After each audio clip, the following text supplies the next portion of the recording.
Have you ever wondered if the blade that strikes fear on the battlefield could also be hidden in the pockets of ordinary citizens? The knife I'm talking about isn't just a tool. It's a symbol of brutal efficiency, a piece of steel forged for one purpose: survival and victory in the harshest conditions known to man. Soldiers call it the lifeline, the difference between coming home or not. But what happens when this fearsome weapon leaves the dirt and blood of combat zones and enters civilian life? Is it even legal to own? Or does owning the most feared military knife cross a line that puts you on the radar of law enforcement or even federal agencies? Today we're diving deep into the laws, the loopholes, and the secrets behind whether you, as a civilian, can legally carry the most feared military knife in America.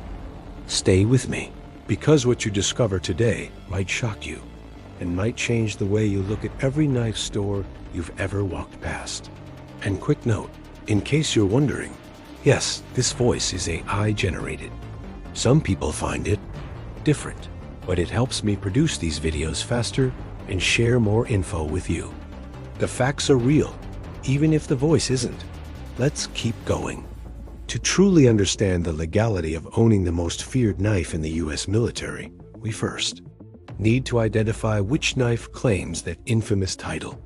For decades, one name has risen above the rest: the Ka-Bar. This iconic knife has served Marines in World War II, fought through the jungles of Vietnam, and carved its legacy into modern combat lore.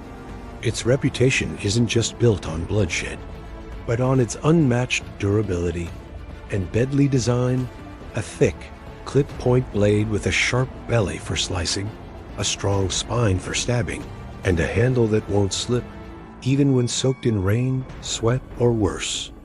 Soldiers and survivalists alike call it a must-have. But herein lies the question: does its combat heritage automatically make it illegal for civilian hands? Or is it just another knife only wrapped in myths and legends that the military helped create? Let's separate fact from fear and see where the law truly stands. Federal law in the United States doesn't actually ban knives simply because they're military or combat knives. That's the first truth most people get. Wrong. There's no federal statute saying this blade is too deadly for civilians. Instead, federal laws mainly regulate knives related to interstate commerce and specific designs like switchblades, ballistic knives, and certain disguised weapons. The Ka-Bar and similar combat knives, they're perfectly legal to own at the federal level, at least in theory. But here's where it gets complicated. States, counties, and even cities can and do impose their own strict rules: blade length limits, restrictions on concealed carry, bans on dangerous weapons. So even if the federal government won't knock on your door for owning a Ka-Bar, your local sheriff or city ordinances might have something else to say. And the lines between what's legal and what's too military can get blurry fast. Let's talk blade length, a key detail that trips up many knife enthusiasts. In many states, the magic number is 4 inches. Some areas allow longer blades, while others consider anything past that length a potential weapon rather than a tool. The Ka-Bar's iconic blade measures around 7 inches, a figure that easily exceeds legal limits in cities like Boston, New York City, and San Francisco. Even in states where larger blades are legal, carrying one concealed without a permit could land you in serious trouble.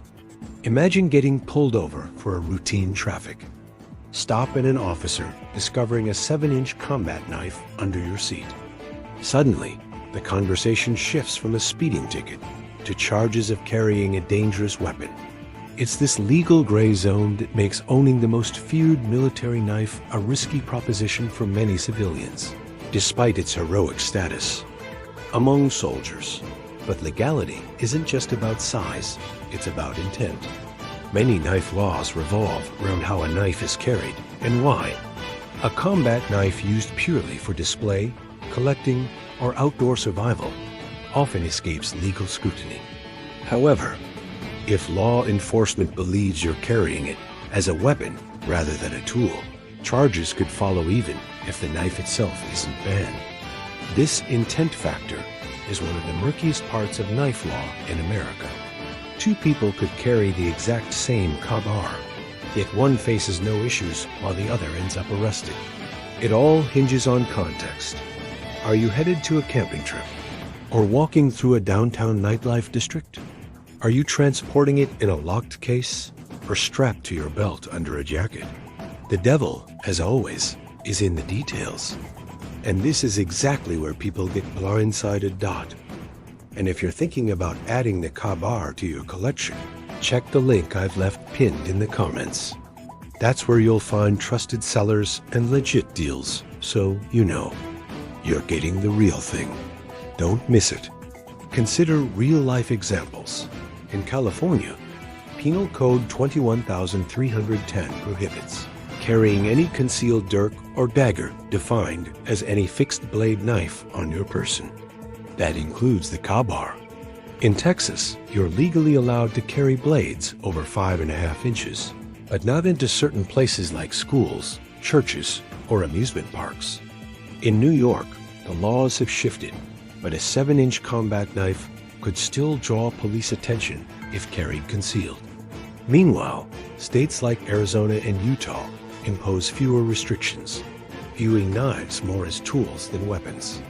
This legal patchwork leaves many knife owners confused and vulnerable to unexpected charges. One man's survival tool is another man's illegal weapon, depending entirely on where your feet are standing. The story of the Chiabar goes deeper than just legal definitions. During World War II, Marines were issued the CB Kabar because earlier knives kept snapping during brutal trench combat. The new blade was designed to pierce, slash, pry open crates, dig foxholes, and even open ration cans. It became so trusted that Marines often slept with it under their pillows. In Vietnam, it served in thick jungles where vines, branches, and close combat demanded a blade that wouldn't fail. That history imbues the knife with an almost mythical aura.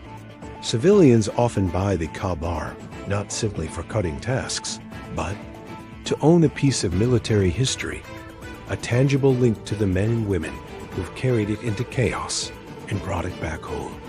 Yet that same legendary status can make it look suspicious in civilian settings. Some knife owners argue the K-bar is no more dangerous than a kitchen chef's knife, which often has a blade just as long. Technically, that's true, but try explaining that to a police officer who sees a combat blade strapped to your belt. Context matters. A chef's knife rarely leaves the kitchen. A G-bar has a reputation soaked in battlefield lore, and courts often consider the reputation of a weapon when determining whether it's carried as a tool or as a weapon. That's why legal experts advise discretion. Keep it locked up, transport it properly, and avoid carrying it in urban areas. Unless you have a clear lawful reason. The law might technically allow it, but human perception and police discretion can quickly turn your legal blade into an alleged crime scene. Another legal twist comes with brandishing. In many states, simply pulling out a knife in a threatening way, even if you don't touch anyone, can result in serious charges.